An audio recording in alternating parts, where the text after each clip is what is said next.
فیلم مستند از مظالم و وحشت‌های اشغالگران و حامیانشان در ولسوالی چرخ ولایت لوگر.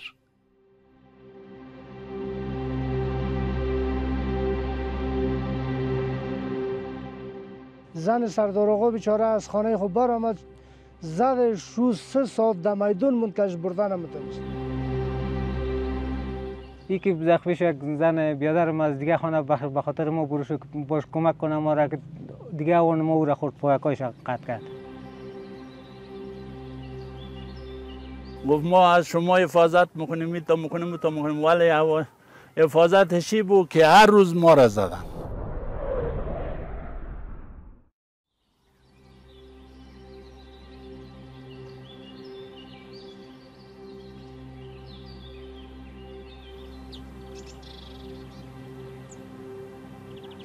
بیگونه آمدن دم خانه ایزی پایین شدند و روز محشر به روز اولین آغاز چپه های چرخ که بود اون روز بود. بعد از او دیگه شروع شده میتا. نو چې بیرته بیا کور ته موږ راغلو دغه هلکان تیت و پیت پراته وو، بعضې هلته پراته وو، بعضې هلته پراته وو. د ما یو وراره و، د هغو وایي سر نه و. من زن دروازه بودم که 4 یا 5 فایر سرشکه‌ای زد. تیاره که کمک ذره قرار شد در دروازه ما تق تق شد.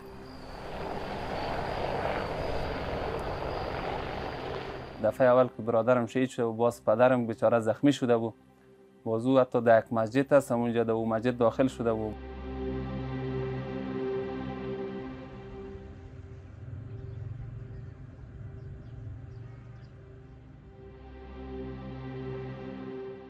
اولین چاپه در ولسوالی چرخ.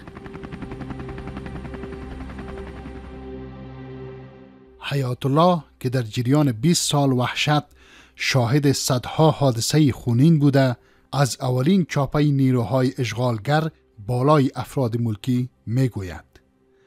به باور وی این چاپه ها که توسط جاسوسان آنها گزارش داده میشد بدون هیچ نوع تحقیق صورت می گرفت و اکثرا افراد ملکی و بیگانه بدون آن که آنها دخیل در جنگ می بودند اتفاق افتاده و باعث شهید شدن و زخمی شدن افراد در این ولسوالی شده و خانواده آنها را محروم از کانون گرم خانواده ساخته و غم و اندوه در دلشان بجا گذاشته است.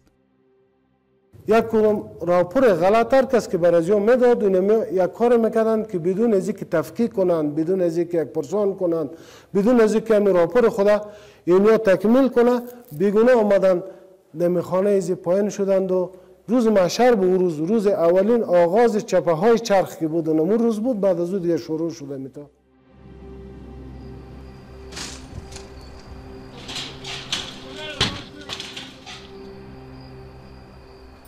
بیست و 24 هود سال 1387 ساعت 2 بامداد اولین چاپه در ولسوالی چرخ ولایت لوگر.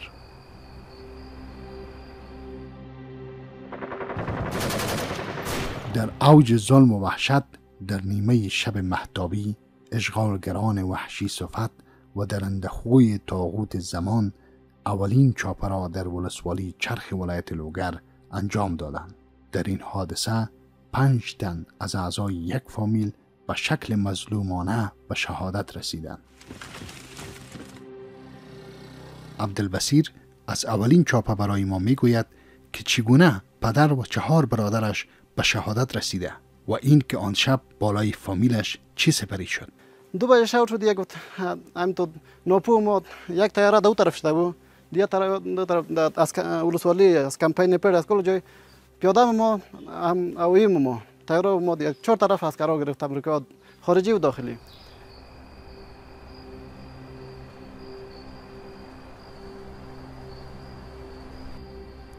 یه برادرم از این خانه برو شده اینجا، مادرم گفت از اینجا ما برو دیگه گفتم تو کمی زدش دمی پزدوقش دی تای دلش خورده بود. گفت الله اکبر نره تکبیر، الله اکبر نره تکبیر. همین چه زد دیگه گفتیم تو ماتا مفتاده بود درش. گفت ما مادرم گفت ما گفت می که زوف کرده باشه هیچ رقم چیکه بچه چیکه. بعدر ما بمب بالا شو. گفتم مسلمان‌ها اوی فیر کنن که خانه ما تباه شد.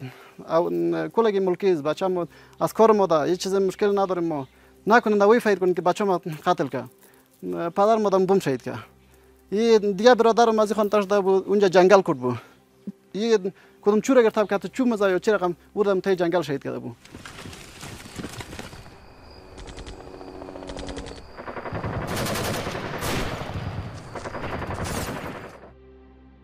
این حادثه المناک که برای اولین بار در این ولسوالی اتفاق افتاده بود برای ساکنین این ولسوالی ناآشنا بود و چنان ابر تاریک ظلم و وحشت را بر ولسوالی گسترانیده بود که غیر قابل تصور و فراموش شدنی بود. این چاپه بدون هیچ نوع تحقیق و کدام ثبوت داغی را بر دل این خانواده و تمامی مردمان این ولسوالی بر جا گذاشت. در چرخ این واقعه هیچ صورت نگرفته بود، حتی در ولایت‌های افغانستان در زیادترش این واقعه صورت نگرفته بود. اولین چاپه امریکایی که بود 12 بجه شب یا 1 بجه شب بود که تیارا زیاد آمد، در گشت شروع کرد. مردم گفت خب معمولا طبق معمول تیاراست میگرده. وقتی که تیارا هلیکوپترهای دوچرخه زیم جکشیش در دشت عد خانه واجی عبدالرشید شیشت. بازم مردم در فکر نبود که چاپه چه قسم است و چه میکنند یا به خاطر چی آمدن.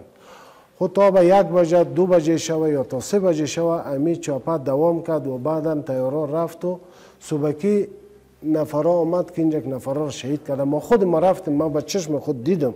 2 تیاره در پشت خانه ما پیاده و تانگا و تیاره ما کل لگیره مسرع شد.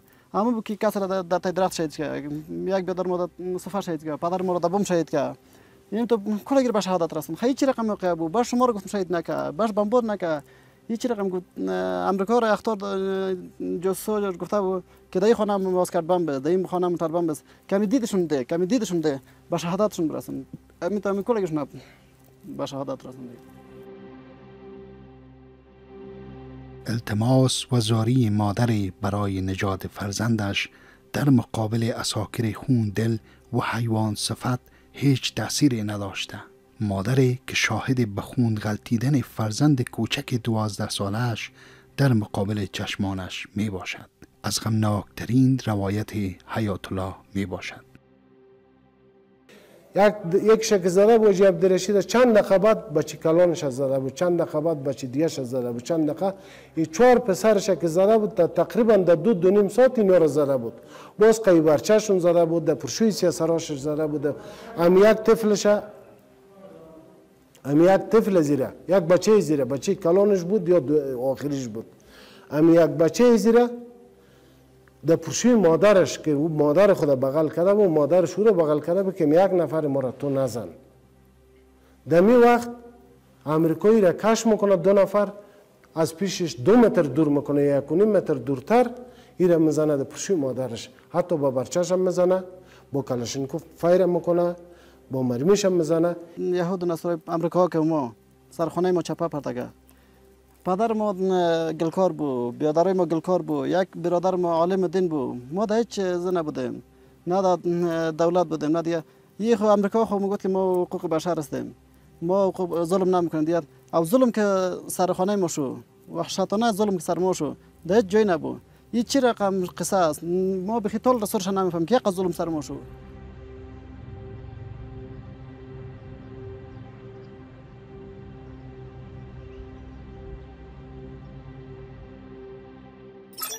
(24 سرطان 1396 ساعت 11 شب).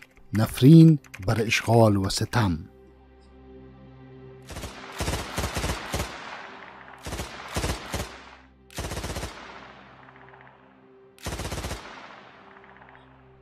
حملات هوایی و عملیات شبانه امریکایان خواب را بر مردم این ولسوالی حرام ساخته و زندگی روزمره باشندگان این ولسوالی را سخت به چالش کشیده، حتی که نمی توانستند امور روزانه و زراعت خیش را به خیال راحت و پیش ببرند. خدای نور مشهور به کنری به همراه فرزندش محمد شیرین که مشغول آبیاری و زراعت بود در یک چاپه کور آمریکایان به طور بیرحمانه به شهادت رسیدند.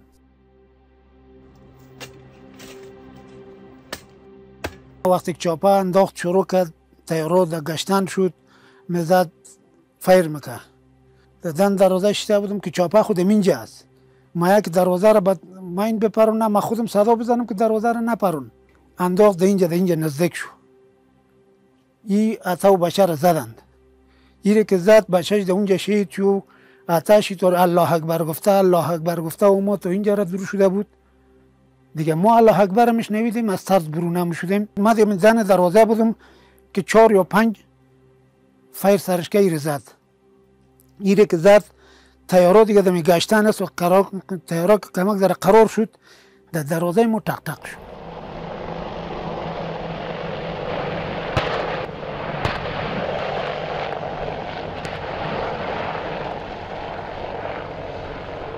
که تق تق شد دیگه ما دمی صد گفتم در آواز میکنم که نکنین فیر اینچی نکنین با ما نپرونین بیارکم ما گفتو ورخطا نشده اینجا شهید افتاده بیاک شهید ورد دارم ما بیارکم امی فامیل خودم شخصی امی عرصه برو شدیم دیگه تاریک است که اینجا کماد میره من نشناختم ایره نشناختم دنکشین تو وغازم دوام ما ایره را کردم اومدم که در اینجا اگر در مسجد کسی باشه که از اینجا چرپایی را بگیرم چپرکت ایره ورد دارم پس اومدم در اونجا که رسیدم که بیارکم ما گفت خان است ما گفتم نیست خان گفت خان است چپلیش که سعی کردم از چپلیش ما ایره شناختم دیگه دمی دوده همی تو پوت بود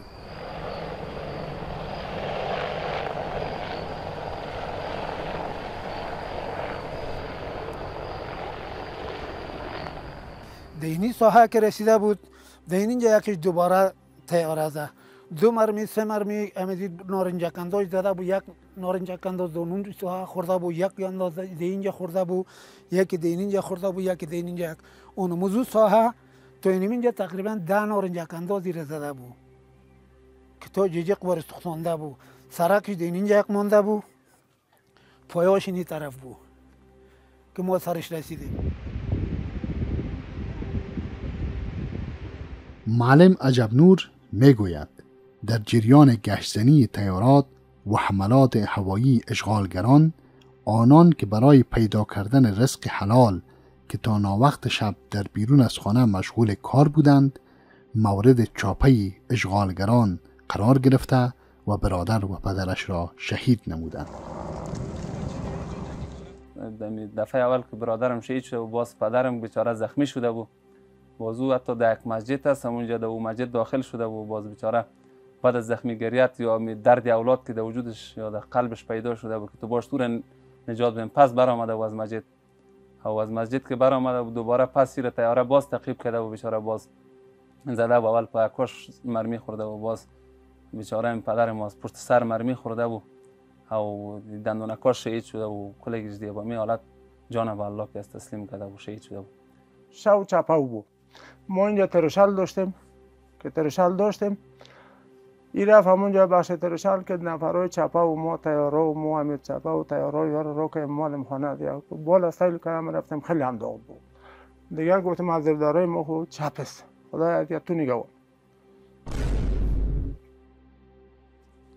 یکی این شو شب اومدم در خانه از تیاره و چپاو یا خود چپ کنیم اینجا که در یک قلعه مومو که خانشیرین و محمد شیرین در کجاست من گفتم بخور رفته در بخش یودوری گفت از پیشش چیزی خبر نداریم من گفتم نه گفت خیلی شهید شده استاد گل که گفت شهید شده که خداش تر کرد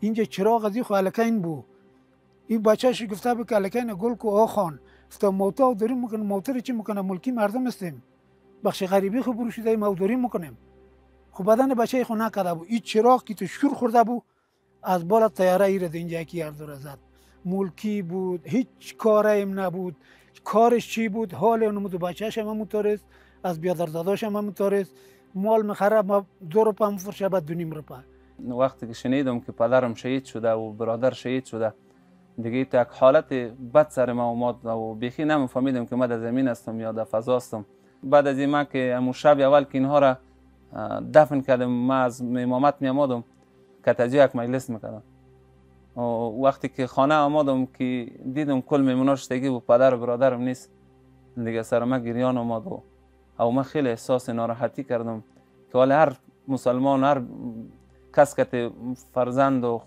برادر خود و پدر خود مجلس میکنه، ما از پس عمر ما مجلس مکتکی خود کردم.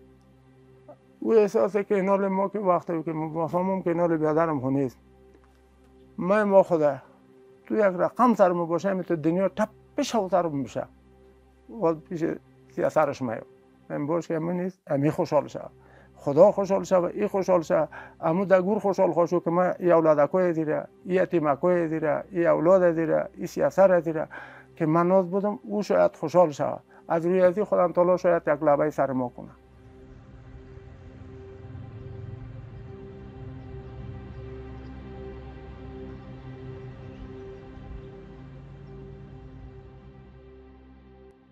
قریه سادات، خوشی که مبدل به غم و اندوه گردید.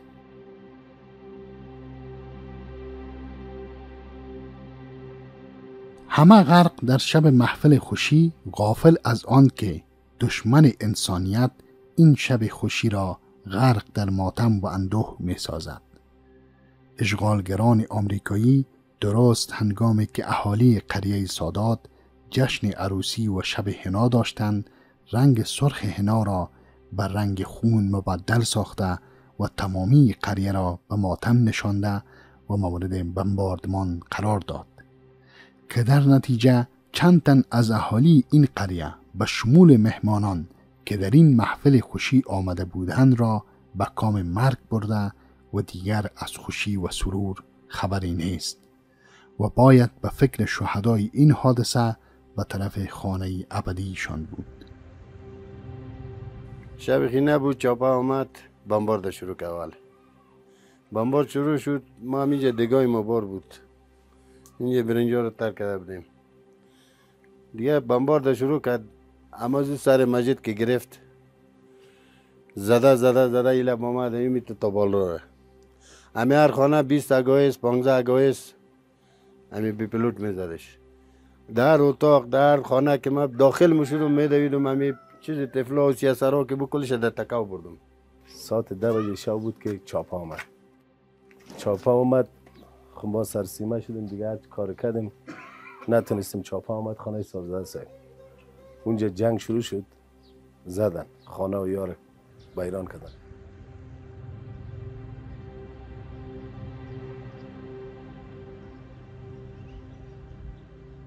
همینجا یک استورگه ما بود، مالامی بود، یک نفر از نشار آورده بود، برادر مولای عزت الله، آدمی عادی بود، در اینجا داخلش کرد. در اینجا داخل کرده، ما خبر نبودیم این استورگه را به مین پران بود، داخل بود. همین گوسپندای ما 12 تا گوسپند همینجا بود، امیر کتیش پران کلشه، گوسپندا همینجا داخل کلش از بین رفت. بعد از او آمدن سرخانه ما آمد اونو دروازه و طرفینه را میده کردن، اینا لیزر انداختن. لیزر که انداختن داخل خانه، ما در حمام داخل شدم. یک بچه که خوردم هم کتیم بود دیگه، او سر صدا میکرد، دستم دان ازو گرفتم گفتم چوب شو، سر صدا نکن که نه بیا. یک چند دقیقه بعدش یک سر صدا اینجا شد. بعد از یک 15 دقیقه بعد یک دستگاه روشن شد، خیلی سر صدا شد. بعد از سر صدای نازو گم شد دیگه. تیاره انداخت کرد این خانه را.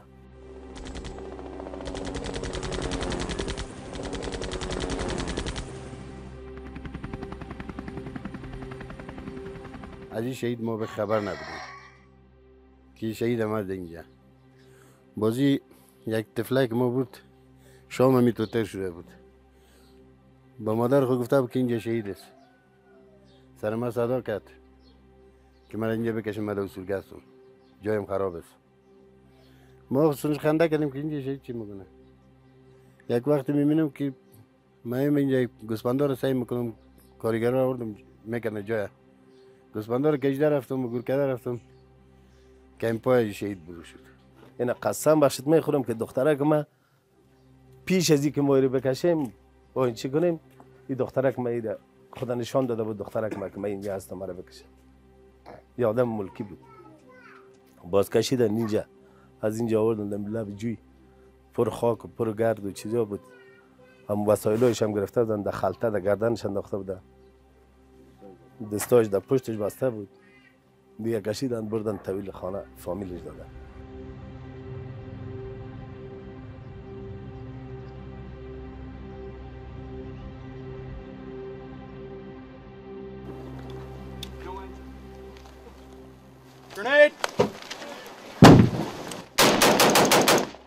نیروهای اهرمن زمان مردمان این سرزمین، چی در شهر، چی در قریه و چی در میان کوه پایه ها را به خاک و خون کشیده، جوانان و اعضای خانواده ها را در مقابل دید زنان و کودکان خانواده از کانون گرم خانواده جدا ساخته و غرق در ماتم ساختند. د شپې چپه راغله، موږ خپله هم په دو کلي کې وو. یاره دا 12 بجې 1 بجه دا شاوخوا وې چې تیرې پیدا سولې، ګلاب و ګلوب سو. بیا هغه راغلل، تیرې چې راغلل انداختونه یې شروع کړل. دلته یې م انداختونه وکړه. بیا راوختل، موږ کور هلته پاس دی، موږ کورو ته م راغلل، هغلته م راغلل. موږ خپله په کوټه کې وو، کوټې نه یې راوایستلو. بد حالات وو چې دا منطقه ټوله پیاده وو، کلي ته داخل سو. یو وخت و چې دا کورونه هم کسان وایستلو. د کوز کور مو کور د لاندې ملا اسدالله زمن کې په نامه د سعادت الله او د صدیق الله باندې دا هم له خپله کور راایستلي. خو هر کور ته چې ورتلو دروازې هم په بمو باندې ویستلې، ګړم به ګړوم واتي.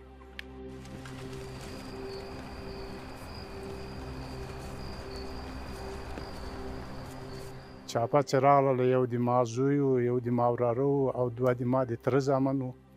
دا په کور باندې دوی چې راغله، بیا دا یې د کوره رایستلي وو. بیا دوی د مینو په سر باندې کېنولو، لکه دغه ړنګې کوټې چې تاسې وینئ، په دې باندې دوی په مینو باندې والوزول. او هغه کور چې وخواته معلومېږي په هغو کې د موږ مال و نور کوم هغه و، هماغه کورونه بیا په تایره باندې ویستلي وو. نو دغه شهیدان دي موږ داسې وو. ګرې مټ نه بوتلو، داسې په دا کوڅه وایستلو، خواته غرو ته یې بوتللو. هلته چې بوتللو، یو ساعت هغلته کېنولي وو چې ډبډبنې راغلې، تیرې راغلې، 3 دانې تیرې راغلې. کېنوله، هغلته د هغو ځای نه سپاره کړو، موږ یې یوړلو باګرام ته. بیا په دغو ځایو کې دا منفجار یې دلته وکړ. موږ هغه خواته یې وړي وو چې دلته انفجار وسو. اتې دومره پوه سو چې غږ مې واورېده، ښه غږ مې واورېده. نو اتې دا پوه نه سوم چې څه چل و. اتې موږ بندیان وو د هغو خوا نه چې بیا راتللو، موږ خبر سو چې دا د ما تره زامن او دغه د اکا د تره زامن دا 4 نفره شهیدان سوي وو سره.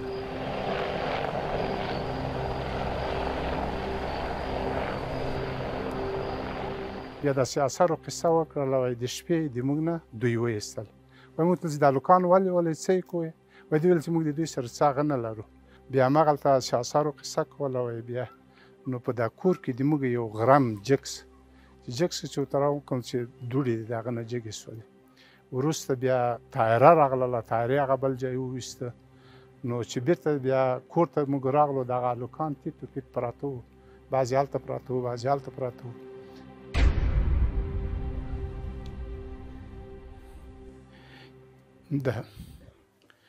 د ما یو وراره و، د هغو وایي سر نه و. اوس الحمدلله اسلامي امارت راغلی، هر سړي خپل ساه وښکله، په ډېر ارامي سره خلک ژوند کوي، ډېر په اطمینان سره خلک بود و باش کوي په خپلو کورو او جایو کلیو کې. د هغو نه مخکې دا موږ ځوانان چې د کلي څه وو، هېڅ چا په خپل کور کې شپه نه سوی تېرولی. دا مازدیګري به ټول خپلو کورونه کوچېدل، یا به غرو ته ختل، یا به یو چېرې بل چېرې نابلده ځای ته تلل.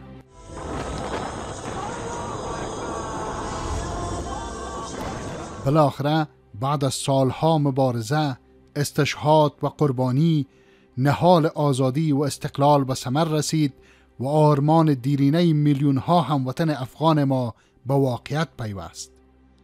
نظام ملی و مردمی امارت اسلامی افغانستان اکنون به اقتدار رسیده و ملت در سایه آن به زندگی با عزت و آبرومندانه خود زیست می نماید.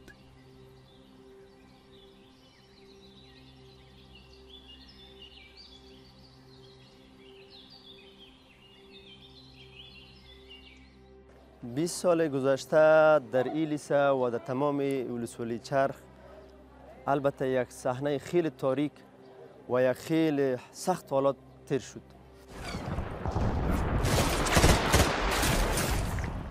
صحن مکتب در ساحش آوان میخوردند، از ولسوالی میزدند یا از التمور میزدند. در خود صنفام میخورد، خود صنفام تخریب شده بود. هیروار داشتم کیفتش کردم که از پشت سر مرمی خورده بود، چشمش برو افتاده بود.